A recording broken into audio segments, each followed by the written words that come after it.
Welcome back. You are in the Politbureau. Controversy dogged Public Protector Mkhwebane before she even took office. As some would say, Mkhwebane and controversy are in the same WhatsApp group. This week, she once again found herself doing some damage control.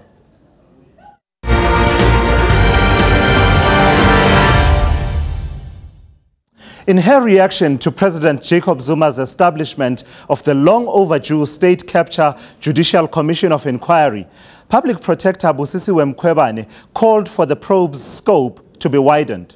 She received enthusiastic support in this call from the ANC Women's League, but the new sheriff in town in the ANC wasn't so enthused.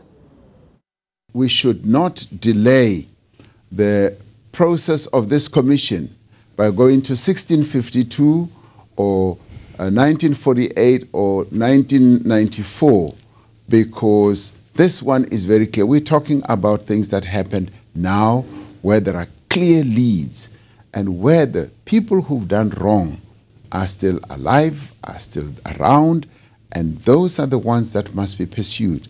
By all means, we can investigate anything, but we should not contaminate this commission by saying we should go back to 1652. So this week, Mkhwebane came out to explain her call, saying she had been completely misunderstood.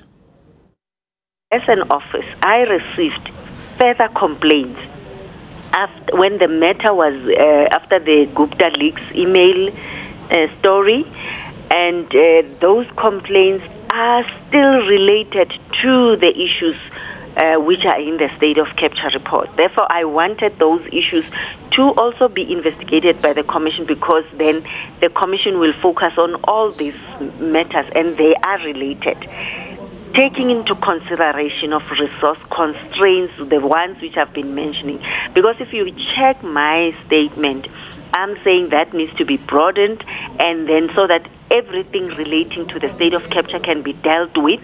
And I was even saying every complaint which can be lodged relating to this be dealt with by the commission. That's my point. Therefore, there's no way where I indicated that when must the commission start doing their, in fact, how back must they do the investigation. Nowhere in my statement did I mention the year, whether 1994 or 1948 or 1650. I've never mentioned that. So does that explanation cut it? Here's communications specialist and Power FM talk show host, JJ Daban.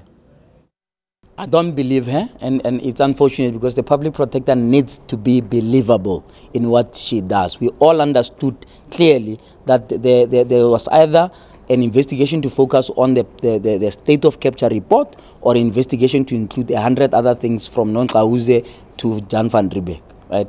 So suddenly we have now a third version of this. And it doesn't bode well for the building of the credibility of her office.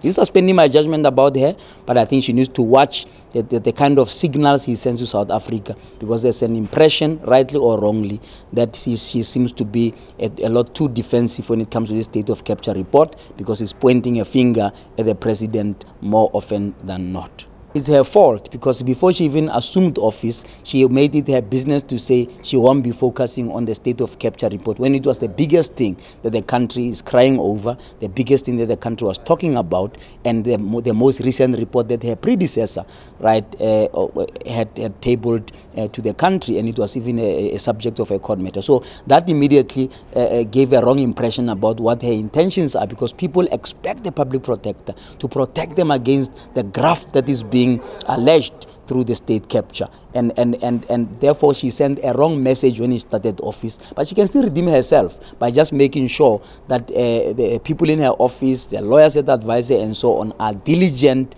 in following up things, and also the messages she's communicating are consistent. Not say one thing tomorrow and then say one thing or a different thing tomorrow.